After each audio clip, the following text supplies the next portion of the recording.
Pasteur Mike na pasteur Moïse Mbiye bawele la ka elo moko mwasi c'est Moïse Mbiye aboak si mwasi Mike Kalamba a récupéré affaire maman Madjab pasteur Moïse Mike Kalamba esika zali aibi voice a salela désiré pour na vidéo wane bimate c'était en 2020 OK aibi voice ti lelo désiré za na audio wana désiré na pasteur Moïse Mbiye ba bebana pour na maman Madjab na Mike Kalamba parce que désiré aboya ko céder vidéo audio vidéo wana ya champagne et tout aboya ko céder yango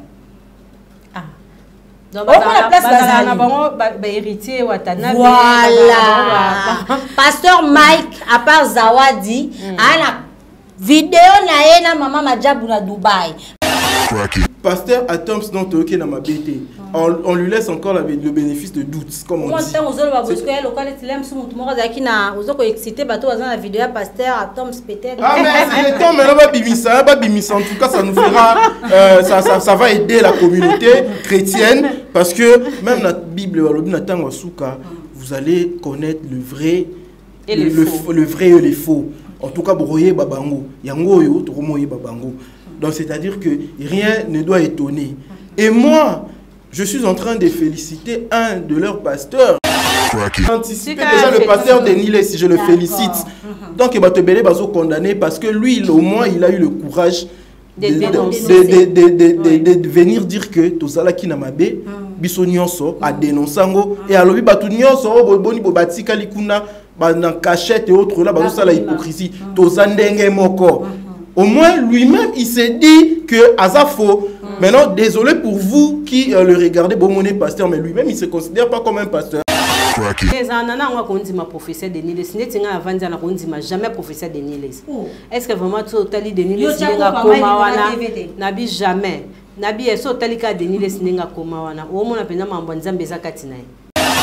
Denis les Simambako pour les Ozolo bana Denis les a dénoncé qui a dénoncé Mamora Nyosozaki Lukuta. Il a dit ça, mais moi je comprends pas pourquoi est-ce que Batou bazo continuer ko charger pasteur Denis les. Et alors la ngai na yé na ibisibino que tout ce que je suis en train de faire ici c'est faux croire en côté. Et puis na commencé à lango ba mo croire nango lisusu alors c'est pas eza sous faute à Denis les cité. Parce que Denis les est dans une émission c'est sur internet, je ne sais pas si ingénieur 15 va balancer cet élément, il a dit clairement que si on a vraiment ensemble là, c'est parce que l'enfer existe. Si on me fait le zalaté, mais on a vraiment un pasteur. Il a dit ça. Maintenant, quelqu'un qui tient des propos comme ça, bino, bozo qui n'est pas l'église, bandi mibele, bozo croire et sora sali mabe, bosiliki et autres là, créer scandale. Mais il faut quand même, à un moment, il faut arrêter.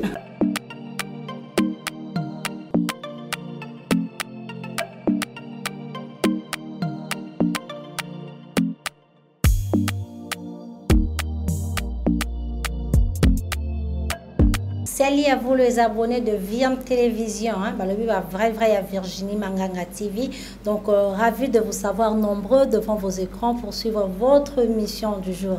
Donc ce moment déjà que Makambe Bandi les lopé toyesus na mambastika balobi l'actualité nous oblige photo lobelango parce que yangonde eza ezo chamakelele. Donc sur mon plateau, je ne suis pas seule, je suis avec moi 600 microbes Virginie Manganga et Bédric. Donc le lot solo là sur makambo ya ba sex tape ezoleka trouble ba rando ezoleka entre basali ya Nzambe. Donc to ande ko s'attend to zelango tana ba boyebinde to mesala ko yo ko ba polémique ya Fali Ferré Koffi Olomide et les autres héritiers Watanabe. Donc mais surtout ces derniers temps, ils ont entre Balanzan Bazo Bomana. Donc, sans plus tarder, nous repassons la invité la bisso. Je dis bonjour, moi c'est son microbe. Voilà, bonjour Bibiane, bonjour Bandeko Nyoso. Bazo Landa bisso, bonjour Pinandeko Tozane na plateau, Bédric Lukabwe. Vraiment, Makambozo les canaux réseaux sociaux. La communauté congolaise, ils ont fait ça passé. Donc, tout solo lango pourquoi pas biso to ba pandisango. En tant que femme, les Camerounais salami na moi la biso. Naza vraiment la kanda, naza mécontente pourquoi parce que mois de mars, ils a mois oyo basi ba réfléchissaka ba bundaka ndenge nini mwasi a occupé une grande place dans la société. Siko na mwango tomoni moi ba bêtise tikali na histoire hein? Donc na mois de mars 2022 il y a eu sextape, il y a eu des histoires, il y a des chrétiens, mécontentement, divergence, il y a des pasteurs. Donc, et ça, c'est vraiment qui t'aurait. Et oui, il y a un examen, il y a merci, Mbote Ndeko Bédric. Mbote Bibiane, en tout cas, merci beaucoup pour l'invitation dans l'émission Oyo. C'est un sujet où vraiment il fallait tout Kolobelango parce que ça touche la société congolaise, en tout cas. Ça confirme de plus en plus que notre société est au bord du gouffre, c'est-à-dire que la dépravation de mœurs est vraiment makasi. Donc, Sengeli Batou, Vanda, Solola, qu'est-ce qu'il faut faire pour arrêter cette hémorragie? Parce que Banda qui le roule à l'aventure, tout le monde ils ont continué et tout ça qui est touché la classe sociale il y a Congo, il y a RDC précisément ici à Kinshasa, tout le monde a un peu de politiciens à faire un sextape, musiciens, pasteurs, maintenant chanteur, journalistes aussi. On a vu les sextapes des journalistes. Voilà, donc c'est-à-dire que Banganga, voilà, en tout cas, ça fait mal. Ça fait mal, en tout cas, quelle éducation nous allons laisser à nos enfants. C'est déplorable. Et moi, je dis un grand merci à ceux qui nous suivent de partout ici sur VM Télévision et ceux-là qui nous suivent aussi sur Univers Web Télévision. En tout cas, merci beaucoup. Restez fidèles sur ces deux chaînes-là. Abonnez-vous massivement. Merci beaucoup. Question nanga ya lelo ezali boye. Donc vous êtes libre hein, moto peut sa point de vue naie. Problème nanga ya lelo ezali boye. Tomonaka pasteur Mike na pasteur Moïse Mbiye avant de côté na mama sextape. Bazalaka vraiment famille, ba ami. Et puis tu koyoka ba bengana bango et pas ya le papa Mbiye habillé na Thomas Lokofi. OK. Est-ce que papa Mounaka déjà que Mike na loko fait bazam mabe pembeni ya Moïse yango abohaka bango libanda? Bon, ah ok, merci.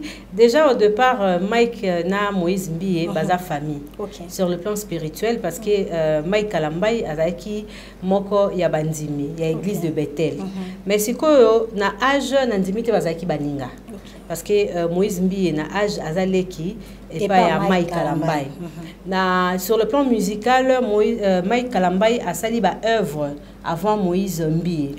Mais sur le plan pastoral, je dirais que Moïse Mbiye ndé a bandi musala qui pasteur toko évangéliser nanzela ya Bible avant Mike Kalambay.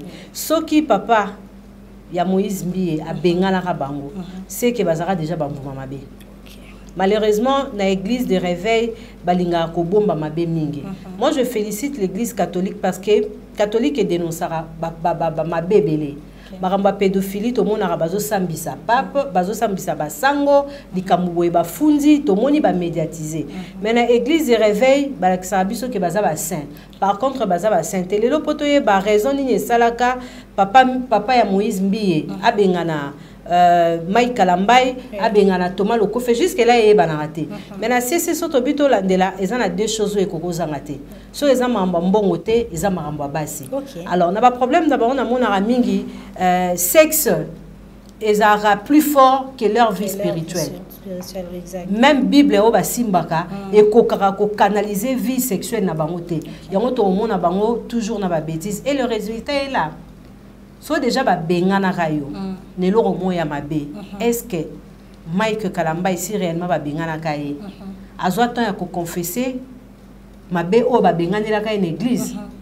Parce que tu as rappelé que maman olangi pa boya kaye abala mona na pour son état. Voilà tout ça.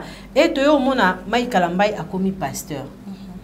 Père spirituel avant de donner tout ça ça fait mal à la tête. Bien sûr. De vie à Bédric par yo. Comment on a que papa Mbiye a bengana Moïse Mike Kalambay na Thomas Lokofi.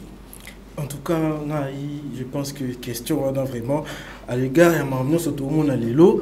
La question là, ils ont la réponse dans on ressent même qu'il a répondre. En tout cas, papa Mbié, à Monara déjà Maman bien avant. Nakati église l'air bazo bima l'air bazo banda déjà jeunesse na bango ayebaka déjà qui était Mike Kalambai, qui était Thomas Lokofe, qui était son fils Moïse Mbié. Mais comme papa Koro Bengala mwana na été Moïse Mbié atikalaki soki Moïse Mbié azalaka mwana ya apôtre Mbié était peut-être yebe alingaka bengana ye. Voilà, c'est-à-dire que question on a pourquoi bengana qui est les lots, vous n'avez qu'à voir tout ce qui est en train de se passer actuellement, vous allez deviner la réponse. Voilà. Mais non, père spirituel, il y a Mike Kalambe parce que lui, Moutounion, c'est abimara quelque part. Est-ce que ceux qui osent chanter, il faut que nous chiter parce que tout le monde a commis des jeunes très coutumes na kin, hein. Ceux qui osent chanter, tout le monde a même ya basi, bazo tia bat mabo qu'on a concert, bazo sambela pona bat. Est-ce que ceux qui osent chanter, il faut qu'on m'appelle pasteur ou qu'on m'appelle déjà bazo comme mango na kope na kana nyo so neza mambongo. Mais je dis la vérité, bazo comme on en kope na kana parce que nanya opekisa yi. Et ça nanya opekisa. Ndetinga na kama Pero me bima comme Mike Kalambai a commencé na CFMC, connaît pas un mot là. Or par contre, ezaki likambwanini ya bolingo. Au région de Ghana likambona autant le beau début tout à l'heure, bango so romoni bango makamba bango so eza basité eza marambuya mbongo. A commencé kuna. Et après to monika non ko ayembaka ce qui va 2 ans 3 ans wa to romona à sa l'église a commis pasteur na habité. Même basango pour bakuma basango bazwara temps a rose 10 ans 12 ans et études tout ça bazo préparer mutu bon moto ya mutu spiritualité ya mutu mais yo ozaki na janvier chanteur to chanteuse na août septembre yo wana okomi pasteur. Pourquoi? Parce que Bible actuellement est à la portée de tout le monde. Je me rappelle à l'époque de Dobali Kamona Bédré Lukabwe, Bible mutunyo sota comme un rosal de l'amour. Tant ba komi ko imprimer ango nde sali ke mututu azala na Bible na maboko et c'est une erreur grave Bibiane. L'erreur ango yango tozomona ba pasteur na ba dégâts na ba actualité ya mabe na ba blog réseau les canaba réseaux sociaux. Pasteur Mike Kalambai. Nanya komisa ki pasteur. Et bandine ndenge comme pasteur. Pourquoi pas bandara kaka comme pasteur té mais bazo banda comme chanteur baza ko se métamorphoser comme pasteur. Donc et ça juste ko liaté donc ba kotisa tous les deux côtés. Ba kotisa mbongo na mabonza na ba semence ba kotisa pe mbongo na ba vente ya ba support ya musique. Vous comprenez tout ça, il y a la spiritualité na kati na bango. Donc bazan la recherche, il y a gloire, il y a bassi, il y a succès. Donc makambo tozomona soroza na intelligence, il y a bon moto. Vous appelez l'intelligence mot spirituelle, tu vas comprendre qui sont tous ces gens-là. Voilà. Merci Bédrick. Voilà, si je peux compléter, c'est que Virginie Manganga dit, en fait, c'est oh, on a bien un bango pseudo-chrétien. Vous voyez? C'est-à-dire qu'il y a une différence entre un chrétien musicien et un musicien chrétien. Vous savez, on a connu des chrétiens musiciens, comme tout le monde a bango, tous les petits pasteurs à Toms. Jusque-là, pour moi, il est d'abord chrétien musicien. Parce que non, tu es OK dans ma bêtise. Mais rien ne nous dit que. Mais il n'y a pas là qui chante comme pasteur. Non, c'est-à-dire que. Non,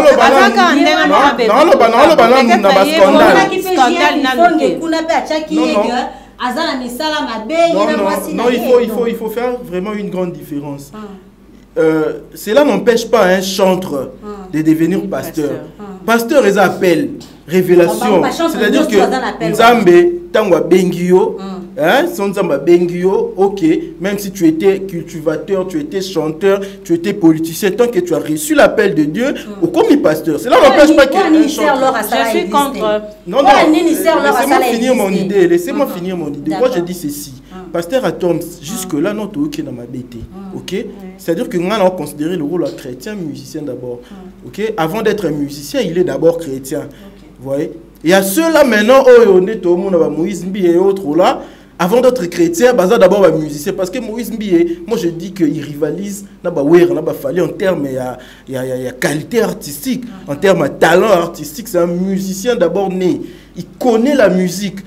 C'est-à-dire qu'il est d'abord musicien. En termes de bassi, il y a succès, il y a nyonso. Donc c'est ça que je dis. C'est-à-dire qu'il rivalise avec Bawera, JB, parce que... Namamunyoso. Mais non, on a la musique, non. Non, ben non, la musique, parce que Moïse Mbi actuellement, c'est la génération, qui était selon Ngaï. Avant, il y a chrétien. Mais or, il y a des musiciens, des chrétiens, par exemple, nous chrétiens, avant, il y a des musiciens. C'est ça même la différence de Zomona. C'est-à-dire que toi, il y a des copes, Monique et Soto, qui est saturé. Il faut que la musique chrétienne, manipuler, foi et tout. Les chrétiens sont naïfs. Et voilà, tu peux percer. Voilà, dérapage dans ce monde. Selon moi, en fait. Merci beaucoup. Bon, je suis contre Bédric Luka. Vous comprendre, Bédric, je ne suis pas contre le frère Atoms parce que je respecte Kemingi, Nadège, ils ont couple mon modèle. Mais je suis contre tant qu'ils ont accepté. Il y a Atoms, c'est normal. Il y a Mike. Parce que nous, on a connu Atoms auprès de Papa Alain Moloto comme chanteur. Ok? Rien n'empêche qu'un chanteur comme un pasteur. Et comment on a loigné? Parce que na lobby et le parent comme il faut mon conduire dans le bar style makamwa mikolo yo ozomona et comme le quoi makamwa mikolo na milieu ba chrétien ezali to bara mikolo yo tozola tabila mbonga na lati makamwa mikolo yo bat bazo yemba boy makamwa mikolo yo ba chanteur chrétien ba nga ba sa le roi ba faire exemple pesi ya Moïse Mbi ozo comprendre ezape neti makamwa mikolo yo obandi na o comme chanteur osuka comme pasteur yango nga na remema doute na place wana ke eza appellation divine te eza cop pourquoi lelo ba ko mona yo oza chanteur ozo yemba bien oza na ba fanatique na yo pasteur a besoin à fond la cellule na emo quelconque à robenda yo de manière générale voilà à robenda yo et il y a des exceptions dans toutes règles voilà déjà et comme likambu ya cher musuni na préférence pasteur a lobake non a utiliser yo vu comment dirais-je célébrité na yo sera fongoli cellule na par exemple na bandal ba fanatique o ba yo kako na loyembo ba rozape na facilité à roya na église bénéficiaire eza nani eza bango ba rozoba mabonza ba rozoba dim na bango Bédric toza ba réaliste à l'époque ya ba lemo loto ba Matou Samuel ba Denis Ngonde ba on ba benga ba on ba za ba pasteur te car la génération 2000 2010 2011 dès ka bomba obinga bomba za ba pasteur allez-y comprendre Bédric Luka il faut comprendre même si faut comprendre si même s'il y a 100 mauvais il peut y avoir un ou deux au bazar ya solo. Là je peux en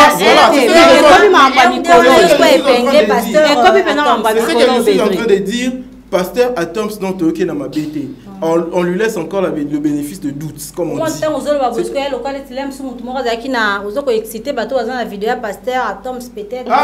le temps maintenant, en tout cas ça nous fera, ça va aider la communauté chrétienne parce que même la Bible, vous allez connaître le vrai et le vrai et les faux. En tout cas, broyer babango, yango yo, tomoye babango. Donc c'est-à-dire que rien ne doit étonner. Et moi, je suis en train de féliciter un de leurs pasteurs. Okay, voilà. Non, là, on a anticipé déjà le pasteur de Nile, si je le félicite. Donc, il va te béler, condamné parce que lui, au moins, il a eu le courage de venir dire que tout ça là qui n'a pas bé, bisonioso a dénoncé et alors il batu nyonso boni bobati kalikuna dans cachette et autres là ça la hypocrisie tout ça ndenge moko. Au moins, lui-même, il s'est dit que Azafo. Maintenant, désolé pour vous qui le regardez, bon, mon pasteur, mais lui-même, il ne se considère pas comme un pasteur. Vous voyez, il est sincère. Comme un messager, oui. Là, il est sincère, le pasteur de Nile. Parce qu'un pasteur ne peut pas... prophète. Il n'est pas prophète. Il n'est pas prophète de Dieu. Il n'est pas prophète de Dieu. Il y a nation, kaka. Azar prophète. Prophète de Nile, il n'y a pas longtemps, après ça qui prophétie sur l'état de santé, il y a président Fachi. Le lot nous que président Fachi est malade. Au moniteur que c'est l'œil de l'Éternel. Bon, nous on n'a pas de preuves tangibles par rapport à santé à chef de l'État. Tozo yoka yoka kaka. Biso tozo confirmant. Mais tant tozo yoka yoka tozo qui ne peut ko. D'ailleurs Denis les siné zanana on va dire ma professeur Denis les siné tinga avant dire on dit ma jamais professeur Denis les. Est-ce que vraiment tu tali Denis les siné nga koma wana nabi jamais. Nabi eso tali ka Denis les siné nga koma wana. O mona pena mambo nzambe zakati nae.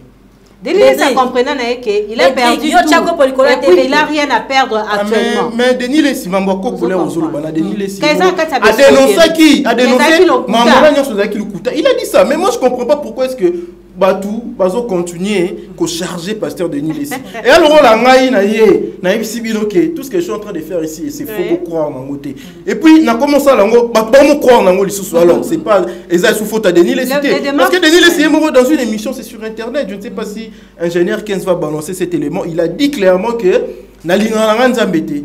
Si on a vraiment ensemble là, c'est parce que l'enfer existe. So il me fait le zalaté mais na vraiment un pasteur. Il a dit ça. Maintenant quelqu'un qui tient des propos comme ça, bino bozo kene na l'église na ye bandi mibele bozo croire na ye et sora sali mabe bosiliki et autres là créer scandale mais il faut quand même à un moment il faut arrêter. Voilà. Effectivement Denis Lessi il est tellement réaliste, il a compris tellement que mabe ezali qui est belé na l'église, il faut pas changer méthode. Vous comprenez la méthode il y a aux en chambre 26 27 Denis Lessi c'est ça le baroute à sala ou à sala baba belé lelo il y a un homme dédié soi-disant entre parenthèses, un homme de Dieu, Azo Betango, vous comprenez? Donc tous ces mensonges, Denis Lessi déjà à l'oba yango kala. Côté wana, en tout cas, Denis Lessi a raison. Mais, que Denis Lessi, tu croirais comme un prophète vraiment sur le plan spirituel. Non, il a un prophète de Dieu en fait. Voilà. Tout le monde dirait sage moko boye. Nakati a milliard de chrétiens. Aza sage. Oh, c'est un serviteur de Dieu. Dieu. Oui, actuellement, Aza la sagesse.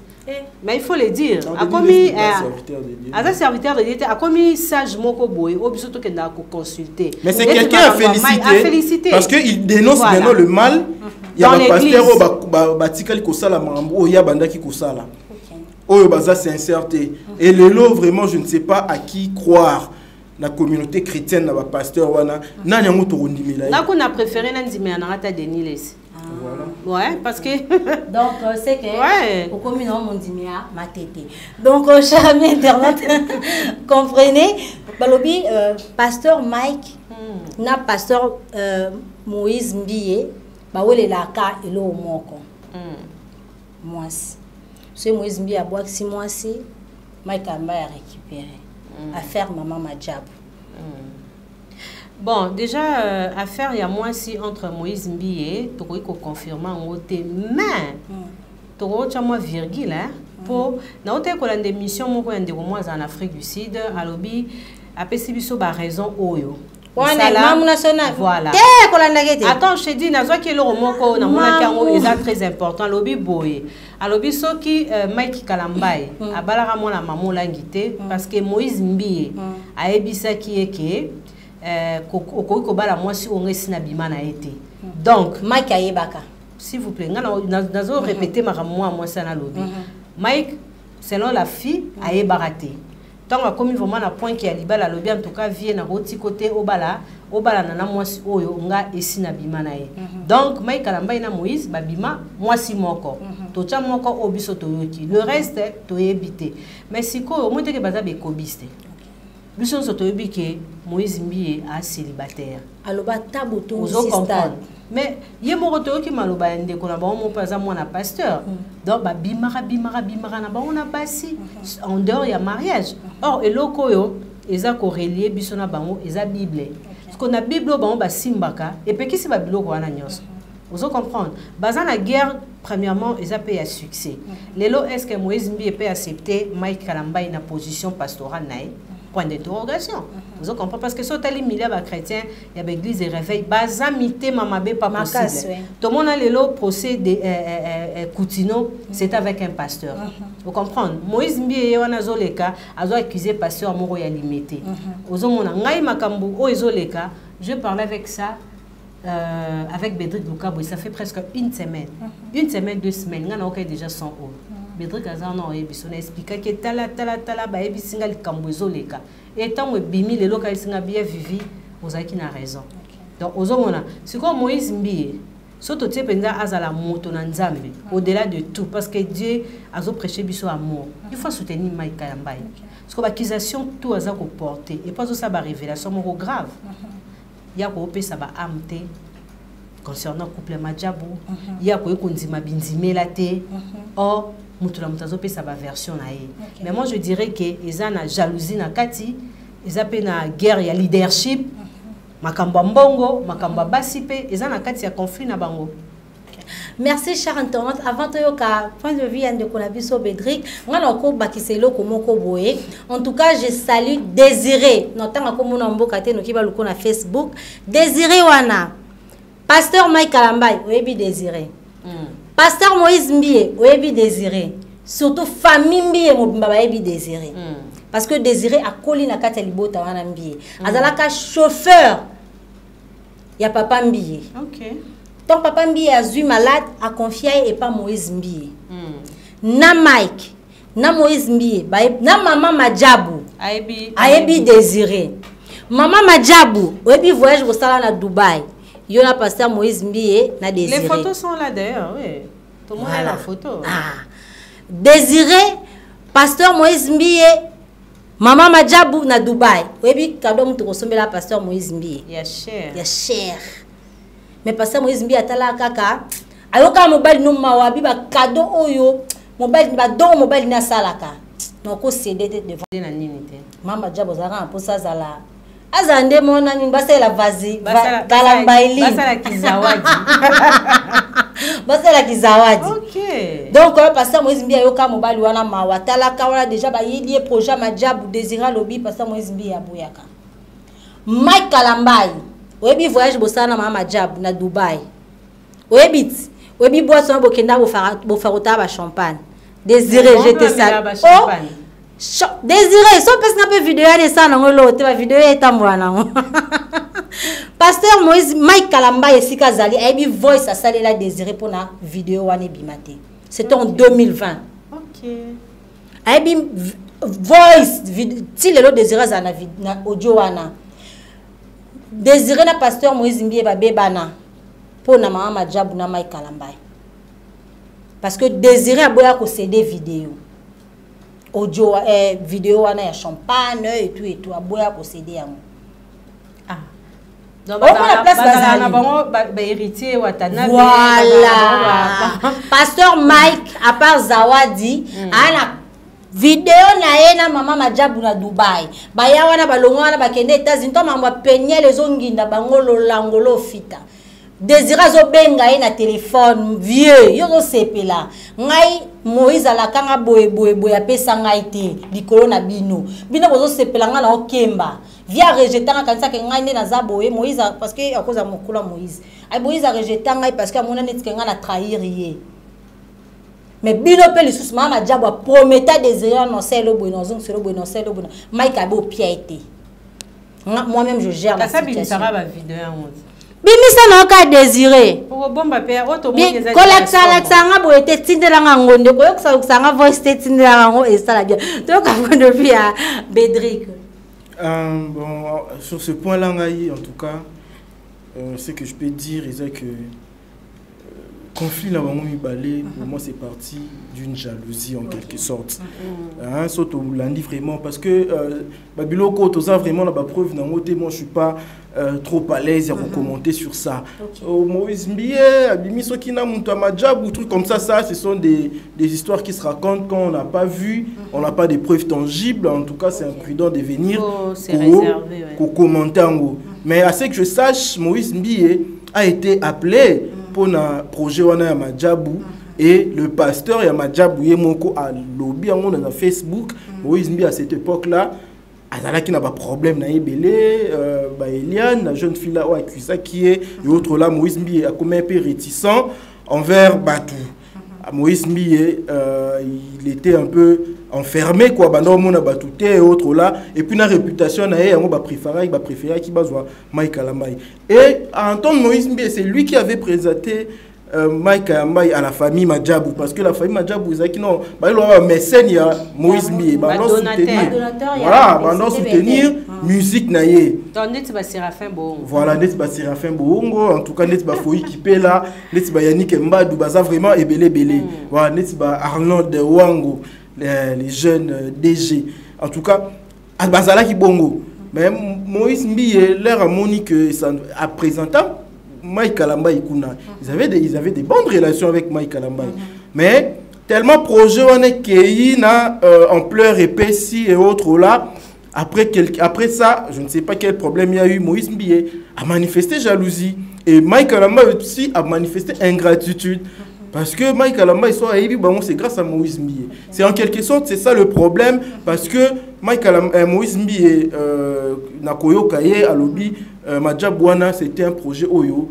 Ezalaki na mambo mabe ebele yango ya boyaki. Ça c'est ce que Moïse Mbie. Mais Koyo Kape ezapi na fi moko boye, kombo na ekimingai, fi wana pe alongwa la Madjabu. A témoigner peu babilo comme boye neti que seigneur ba sacrifice et comment compliqué babilo bon déjà sur côté sacrifice qui dit vrai babilo on a la preuve mais 4 personnes ba kufa na compétition wana vous comprendre parce que ngana lundi prédication ya Moïse Mbie ba dire nae isa grave alobi akoki ko accepter nyonso te pona mbongo soki ba eloko ekomi ko senga ba âme Yé à Koboya. Maintenant, Tonzima, Nani. Une question, il faut se poser, Bédric. Madjabou est outil aussi là. Pourquoi ton cas Madjabou est sili, bêtise et bandi? Car Nini, bateau peut bazar comme racine ya Madjabouana, bazali qui ko garder. Moi j'ai appris il y a un réseau, il y a bateau Oyo, bazali juste pour chercher à rabaisser les hommes de Dieu. Bazo utiliser pe banabasi. Il y a des églises, même des pasteurs aussi. Parce que la compétition est bandée aux États-Unis, c'est un budget. Bazongiawa, basali, moutou a gagné, il faut que tu aies un studio, prix et tout et tout. Pourquoi quand on m'a dit que Moïse Mbie qui na TV à Banda Koloba? Or, l'accusation est belée. Bazo accuser les couples d'être responsables de la mambo belée. Que la femme Madjabou, ce n'est pas aussi une femme sérieuse. Il a eu des relations. Je ne sais pas si c'est vrai. Avec les deux personnes. C'est que les gens disent. Il faut se poser la question. Ni poussé Moïse Mbie à l'écart. Et Moïse Mbie a tenu un propos vraiment dur au moment où son ami, pasteur, a frôlé la mort. Aza malade. Ah malade, to a coquine ma camboute. Ça aussi, c'est une question. Moi, je dirais, pasteur, il faut faire très attention. D'ailleurs, comme tu le crois, on a une église, a fio aza chroniqueuse, ayambara musicien, ayambara nani, on dit melangate. Mais si on a fi mourir l'ongle quoi zawadi, on dit melaye, on peut essayer confiance, mais moi je te dis, on peut confiance en tout. Les lots résultats ils annulent. Carte ni bomba miwana Bédric Lukabou. Pourquoi il faut se poser la question. Est-ce que Bolanda qui n'ont pas intellectuel Moïse Mbie ya zawadi parce que ça on dirait Moïse Mbie a combattre Mike Kalamba. Pourquoi il peut faire ça dans le moment où Kaka? Qu'est-ce qui se passe? Après si vous avez rendez-vous il y a jeudi soir à 22h. Voilà. Qu'est-ce qu'il va dire? Déjà babilo ka lobawana eza son Moïse ya minene. Eza minene. Mais c'est ça, mais moi je dis ceci. Il faut comprendre que Batouana au sein de la communauté chrétienne, c'est constitué qui le rôle à moi secte mon koboé. C'est ça, c'est ce qu'on est en train de vivre actuellement. Parce que tout le monde a une révélation, bandi les lotés. Mambo ba secte pas pasteur et bandi les lotés. Mambo deni les saloba et bandi les lotés. C'est-à-dire que même Joël Francis Tatou bazo sala et bandi les lotés. C'est-à-dire qu'aujourd'hui, avec Mambo Madjabou, on a une grande compétition chrétienne comme ça, et puis après ça, scandale, oui, on ne sait pas. Raison, on ne sait pas, mais ça nous laisse. C'est ça que je dis. Et tu es total sous la réalité de vivre disparition, il paraît à 4 personnes. Est-ce qu'on peut croire à ce que Moïse Mbie nous relate actuellement? Moi, ça, comme on n'a pas de preuves, on ne peut que aller dans la supposition. On ne peut que aller dans le questionnement. Voilà. C'est-à-dire que, est-ce que la communauté chrétienne, il n'y a pas eu, et le rôle la secte, Moïse Mbie s'est retrouvé dans la Kati, Mike Kalamba s'est retrouvé dans la Kati. Objectif, peut-être, et ça, Mema, Banananzambe vers l'enfer. Ça, ce sont des questions qu'on doit se poser. Vous voyez? Est-ce que, parce qu'on a l'oignon sonné comme il révélé, est-ce qu'il n'y a pas des gens qui avaient compris ça depuis longtemps? Et Batouana, on comprend que non, Batou et pasteur, baza en fait sataniste, bazo lingaba mais mabana na nzambe na dérive na enfer, yangwana ba comment combattre bango? Est-ce que Batouana te mutu oyo ozolo beza réseau et autres là, il s'est constitué peut-être un défenseur il y a peuple de Dieu bakomi kosala bango de sorte que ba mam na bango o eza caché ebima. Ce sont des questions que bon, moi je dirais Bédric to soyino likambango pe awa eza guerre ya christianisme actuellement tant biso tozoko là pour mona église tozo benga neti ba franc-maçonnerie ba bloc belé ezaki ya obombana lelo et comment à l'œil nu. Or, christianisme, est occupé une grande place dans la société na biso. En tout cas, bato mingi baza ba chrétien, et belé na monde. Ozomona. Sikoyo, bato yo baza pe basai na nzambe te. Bakoyi pe koluka ko bundisa, bato bazo prétendre koza basai na nzambe. Bato bazo prétendre koza basai na nzambe ezali ba Moïse Mbi, on a dit nga ndima na bango te ke baza ba homme de Dieu. Bazo prétendre être les hommes de Dieu. Baza ba évangéliste, baza ba prophète et tout. Alors, ezana batu mususu baza wana, bazo lukasikoyo, ba étaler ba vie na bango, privé, en public, pour tout le monde que non, ce ne sont pas les hommes de Dieu. Yo kanisi ba ko utiliser banane. Ba ko utiliser pe kaka bateau baza la même casquette lokola bango. Ba ozwa fil roi Zawadi.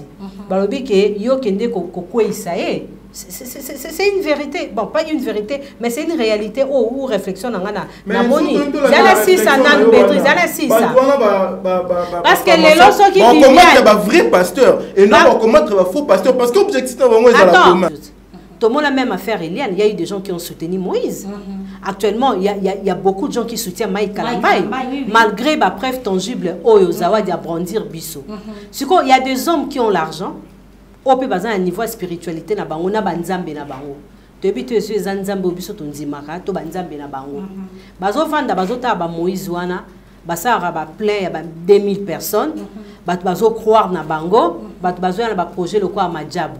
Siko ezana bato musu bango ba ebi déjà ba vérité que bato baza ba homme de Dieu te baza ba hypocrite. To rosala ndenge nini poto bimisa misala na bango.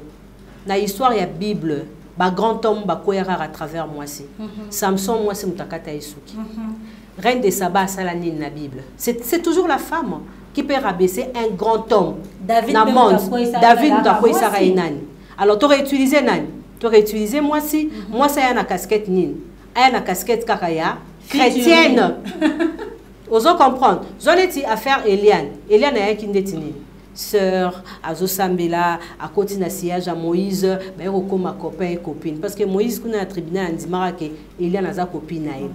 Oh, il y a une pour aya kokwesa Maï Kalambay. Ah, il y a une zélanie. Il y a une zembot.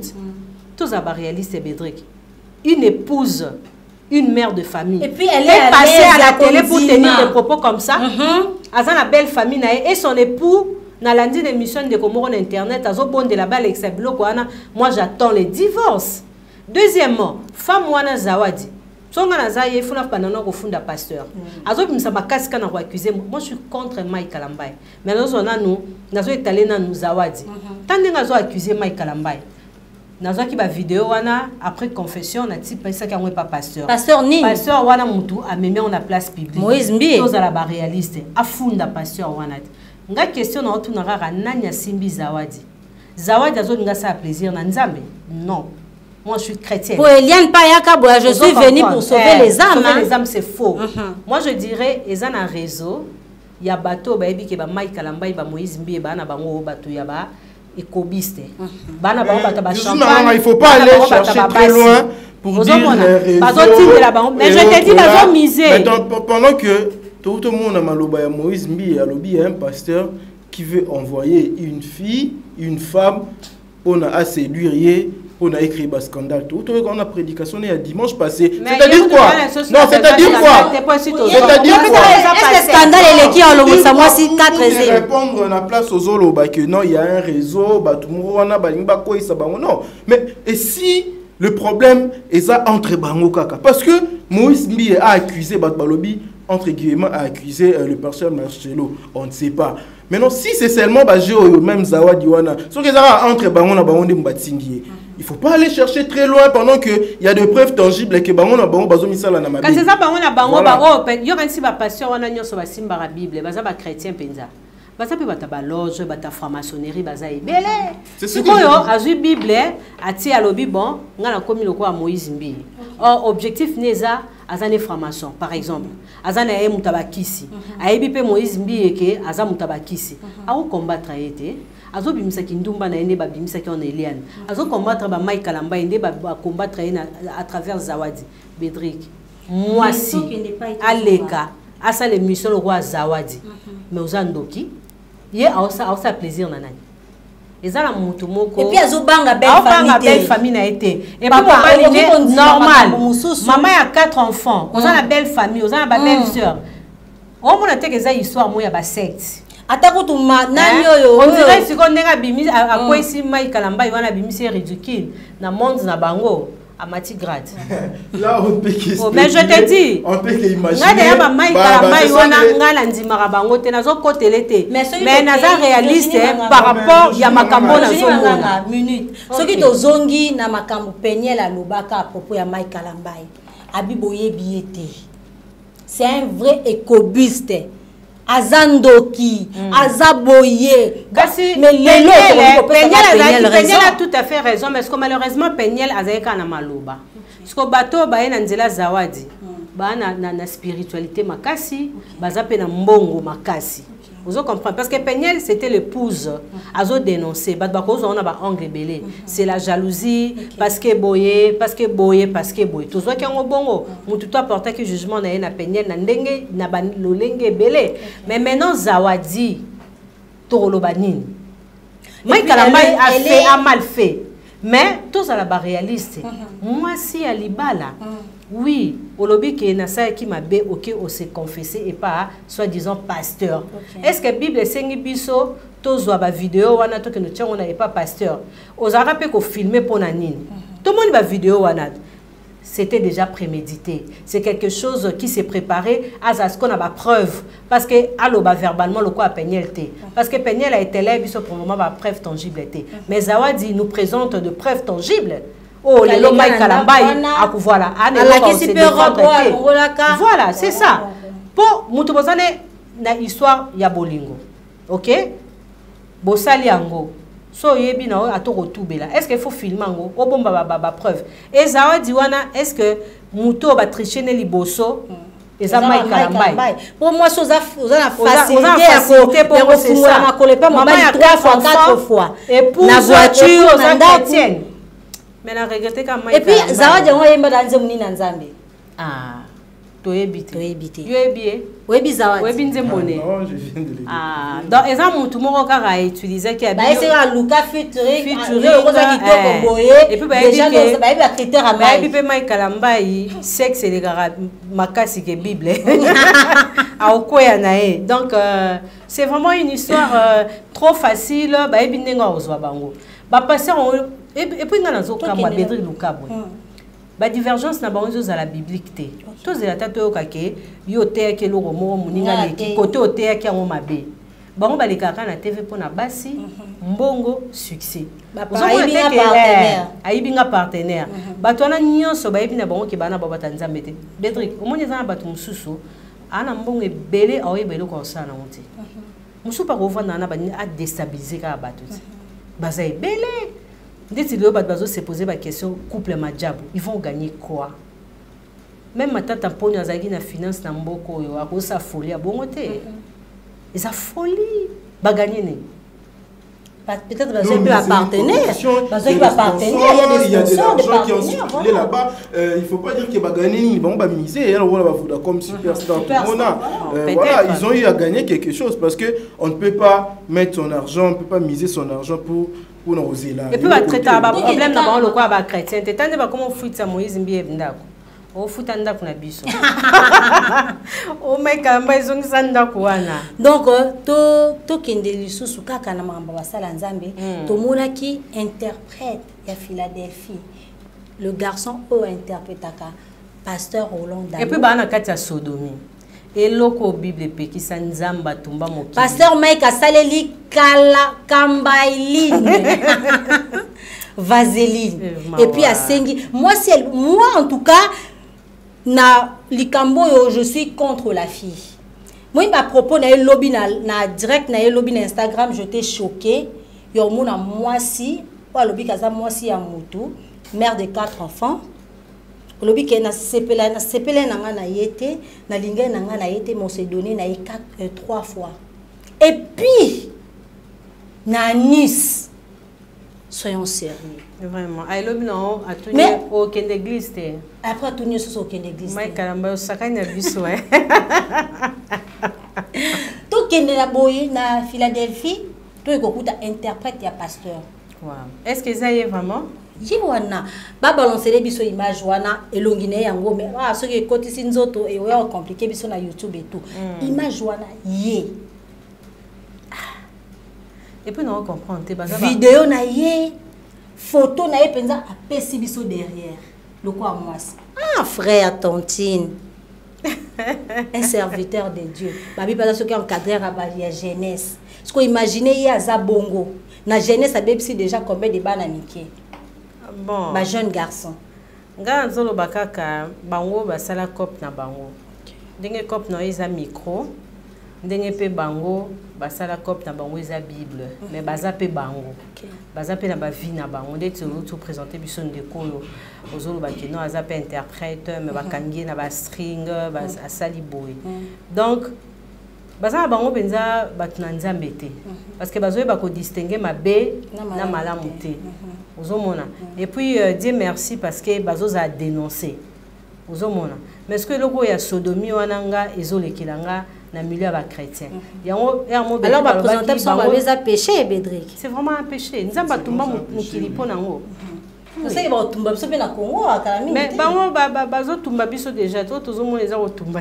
Mais du point de vue là par rapport ya ndeko mobali azo ça il a vraiment pédé munene bongo maza interprète serviteur. Non il y a rien à s'étonner là-bas. Vous voyez, et il faut s'attendre à des révélations comme ça dans les jours à venir, même il y a grave coup tu as parce que déjà le temps était donné. Vous comprenez? C'est-à-dire qu'il faut oser là dans les jours à venir, bon mon scandale ya minene même surtout la Bible les ont prédire, les ont prévoir ba biloko nyonso.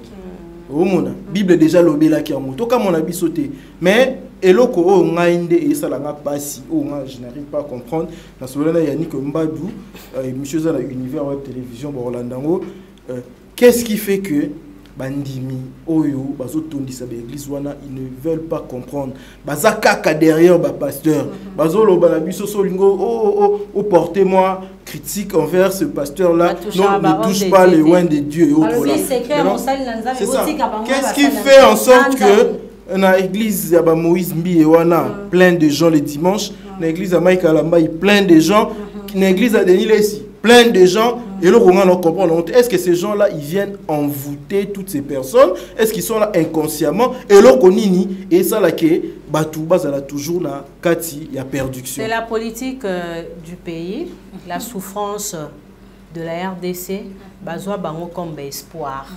Parce que ce tali évangile ya Mikolo Bédric Lukabwe, so za penza forte ou forte au CD na batwana. Pour ce tel même terme bazo utiliser dans makambo, moi ça me révolte. On touche pas à un homme de Dieu, il faut laisser Dieu juger. Yemoko. Mais tu as vu que nzamba kitane te pas juger ba. Oh baza ba représenter un âne. Mais balwa peut tous ces pays ici bas. Kasi on bazo payer. Donc il faut comprendre seulement parce que biloko boye na ba France et au salamate, na ba Belgique, na ba Londres, ba pays où ils ont développé au salamate. Ils ont ça mais pas la biso parce que nous sommes dans un pays qui est pauvre en tout sauf rien. Même côté spiritualité, tous sont pauvres. Mobilité, tous sont pauvres. Donc, batouana, bazora bon comme espoir, mais chaque chose a son temps. Prévenez, tu as vu te payer, bazara aussi ba plein l'église. L'église on appelle ici là. L'église a pasteur de l'Église c'est on est kauka soni kafuta. C'est quelque chose que je voudrais ajouter, de très important en tout cas, vraiment il faut balandanga malamu. Voilà, aujourd'hui nous assistons au déclin de la foi chrétienne ici au Congo. Au déclin de l'église. Au déclin de l'église. C'est-à-dire que les gens ont compris, c'était pas comme à l'époque, l'église des réveils, pasteur, enrichi parce que ils ont manipulé la pauvreté, ils ont manipulé la foi des gens. Créa bandoki, shege, mabala et autres là. Mais actuellement, l'église a montré ses limites ici au Congo. Et les jeunes doivent se tourner vers le travail. Voilà. Ok, moi, c'est le message que je dois lancer à Bajen Nyonso. Bah, c'est tourner vers le travail. Parce que Batika distraction, ils nous ont distraits pendant au moins 20 ans. 20 ans, oui. Il y a un moyo, Bajen, Bazan, la situation moroté. Le Congolais, ils doivent se tourner vers le travail. Batika quoi enrichir, pasteur, Oyo, pasteur. Ils s'en foutent. Imagine toi t'es le samedi, le dimanche, il vient dans l'église. C'est-à-dire qu'il ne respecte même pas les gens qui viennent il ne respecte pas Dieu. C'est-à-dire que ces pasteurs-là, ils s'en foutent de nous. Ok?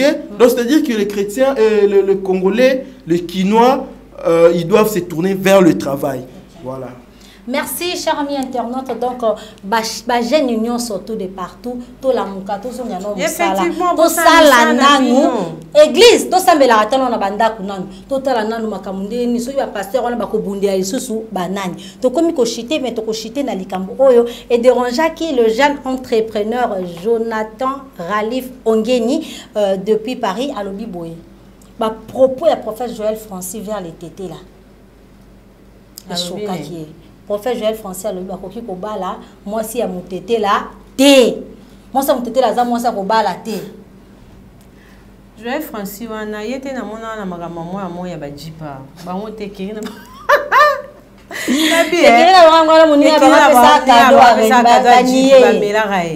nabi vraiment moi si on va nanda kuna yo sokoli mai ndeto ba na kin ulati uche make-up na yo obeko sambeli pa batuana be kobiste bata mitakala bata ba sodomi ngana zokamwa mais je dis tu peux prier chez toi tu peux prier chez toi so toke na poto otala batu bakendaka penza l'église mingi te mindele mais baza évoluer baza ko émerger Europe ezo kende ndenge ezo kende ona vous comprenez ndé Bédric Autolo tout à l'heure tozonga na misala bango bazo lia na sima ya naïveté na biso bazo profiter na mambo ebele sima na biso vous comprenez bazo biso bazo bana bango heureusement nga nazara convaincu moi je n'ai jamais été na l'église na bango pe na ndimaka bango tenga nde na vandia na ndimaka bango te na tala pe bango te et puis banzembo na bango ya bato ebele na yo raonte. Moi, j'ai 2 ou 3 personnes, ceux qui ont 3 moi, j'écoute plus Alain Moloto. Ah, moi, j'avoue devant tout le monde que j'adore la musique de Moïse Mbié. En tout cas, Moïse Mbié, j'aime beaucoup sa musique.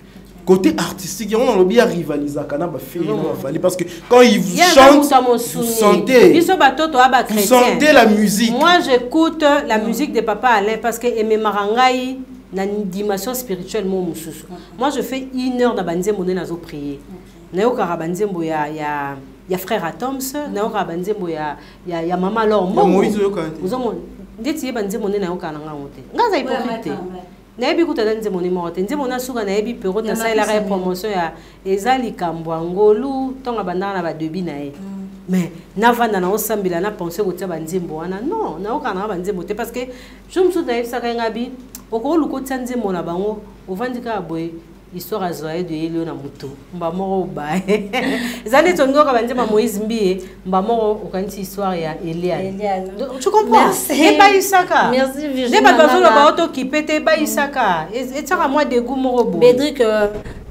yo ozwaki message wana Joël Francis ndengeni koloba ete batete la baza basi ko balate batete la basi batete la baza mabe aussi longtemps que il y a des tétés là na église na epe bazali mais a répondu déjà à cette question en tout cas ce sont des pasteurs qui cherchent le buzz parce que un pasteur c'est un encadreur, un prophète c'est quelqu'un qui encadre la communauté sont encadrés batete la bazali il y a sorte en sorte des alliés mais comment est-ce que toi tu peux venir ici pour tenir des propos comme quoi batete la bazaba sur balade ce qui balandi conseil na yo c'est que batete là ça prouve aussi que nzamba zaki ne wana te ni ba batete la bien nzamba mutasala batete là suko yé pasteur même si il y a certains tétés là qui sont est-ce que de manière générale ils ont un mauvais comportement nzamba zala nete na ba bloka bo confirmer maman pour son nzamba zana est-ce que nzamba poni ko nzamba poni basi nzamba poni mutu nzamba na qualité nzamba lobi toza ba image na ya créer biso na image na ye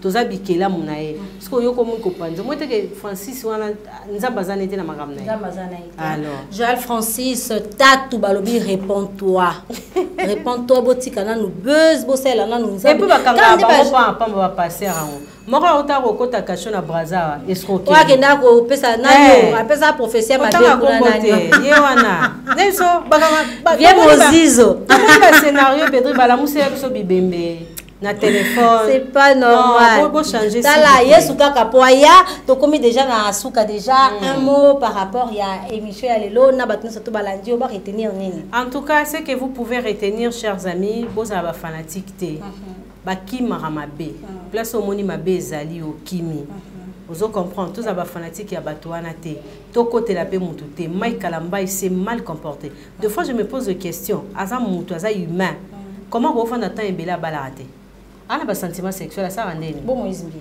bango nyoso ana vous comprendre ba balarate bo balarate ndeni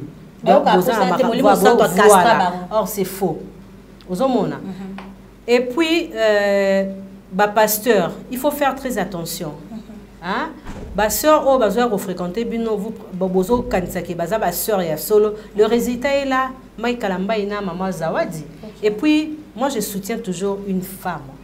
Nga soutenir moi. Soutenir Zawadi. Mais Zawadi n'a pas soutenir été. Ah, OK. Vous comprenez? Moi je dis toujours dans mes émissions moi je soutiens la femme mais cette femme n'a pas respecté la femme. Azelia bimsa makamboyo na mois de mars où eza moi na biso ya lokumu. C'est honteux. Et puis basali na nzambe botika ko bunda ko bunda na bino te. Ce n'est pas bien. Il faut pas il faut pas chercher à voilà à faire des coups bas entre vous. Déjà les comportements de Moïse Mbi et moi ça me plaît pas. OK. Tu comprends actuellement ils ont CP sangaté et puis bablo razolo bana cher. Ce n'est pas si important, on n'a pas besoin de ça. Nous on a besoin de abisso jeunesse et lobinini exode de lobinini. Bablo connaît so na lingina mona za na compassion na frère na Mike Kalamba au-delà de tout bazaki famille au ba partager moi je dis c'est très important. Okay. Vous en comprenez. Donc bablo ko ana faut kotika ngoto za ba fanatique te Mike Kalamba ya mal fait Zawadi aussi c'est mal comporté. Voilà. Bédric un mot. Ah ouais, moi pour l'amour de la fin, moi je ne peux dire que en tout cas comme je l'avais si bien dit au cours de l'émission aujourd'hui nous assistons à la limite il y a l'église ici au Congo. La foi chrétienne, c'est une foi importée, il faut le dire. Et ils ont manipulé certaines choses pour distraire Bisso. Mon résultat, le blanc, quand ils amenaient la religion chrétienne ici, ils avaient prédit ça, ils avaient prévu ça. C'était dans leur mémoire. Un jour, et comme à un niveau, il y a abrutissement, et puis, sérieux, il y a un beau cabarolandangote, puis surtout continuer ko yiba bango. Il y a un non jeune. Parce que les lots, so beteli mutuli solo en ligne, so beti na okoti na Facebook, commis opportunité de business et autres là, c'est-à-dire que des choses plus importantes, c'est ça. Jeune, petit canon, pasteur Mpanzi. Zongela musala jeune bazongela classe bazongela musala pour que la société soit construite de manière agréable développée. Merci chers amis internautes, merci Nabalanion qui a VM Télévision, Virginie Manganga TV, donc naïf ça nous ça toujours Congo ça qui sont et ça la bien émission na biso ya lelo et ceux qui a mais bozangate na ko s'abonner ceux qui c'est pélicio ba commentaire wala ma finga biso ça la biso bien n'est-ce pas Virginie Manganga? J'adore. C'est ça vraiment bien. Zéro non peut sa salutation d'accord. Ah Bédric. Donc voilà, Babili Banga toujours. Donc toujours libanga et oki ozangate. Donc balobi bongwa ko finga wana bo finga pe Virginie kala. Ah derrière li ba finga. La ke bien tabé la kabi bien na ko ta. Ah voilà. Ah voilà. Donc ko finga e mon côté.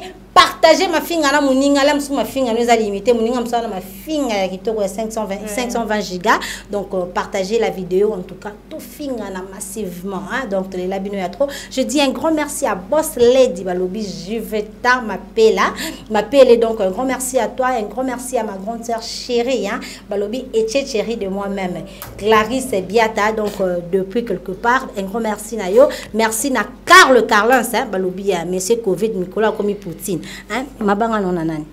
Mais moi je salue les lions blancs. Maître Nelson Mwanza, en tout cas, place à Zali, Arnaud de Wango, le DG, vraiment. Et j'en sais qui nous s'abonner vite sur Univers Web Télévision. Univers, non.